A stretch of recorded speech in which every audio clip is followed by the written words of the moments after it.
হরে কৃষ্ণ। জয় শিল প্রভুপাদ, জয় গুরুদেব মহারাজ, অনন্ত কোটি বৈষ্ণববৃন্দ কি জয়। তো আশা করছি আপনারা সবাই ভালো আছেন। আমি আপনাদের আশীর্বাদ এবং ভগবানের আশীর্বাদে আছি।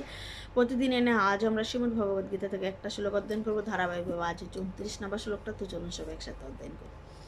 প্রকৃতি গুণ সংমূরা সজ্জন্তে গুণ কর্মশঃ তান কৃত্যঞ্চ বিদমন্দা কৃত্যশ্চ তত বিচলয়ৎ। জড়া প্রকৃতির গুণের দ্বারা মচ্ছন্ন হয়ে অজ্ঞানী ব্যক্তিরা জাগতিক কার্যক্রমে প্রবৃত্তি হয়, কিন্তু তাদের কর্ম নিকৃষ্ট হলেও তত্ত্বজ্ঞানী পুরুষেরা সেই মন্দবুদ্ধি ও অল্পজ্ঞ ব্যক্তিদেরকে বিচলিত করেন না।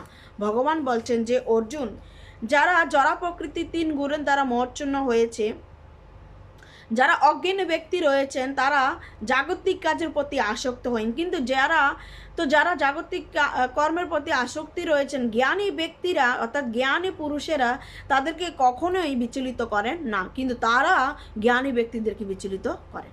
হরে কৃষ্ণ। কিন্তু জ্ঞানী ব্যক্তিরা সে সমস্ত কিছুতে বিচলিত হন না। হরে কৃষ্ণ।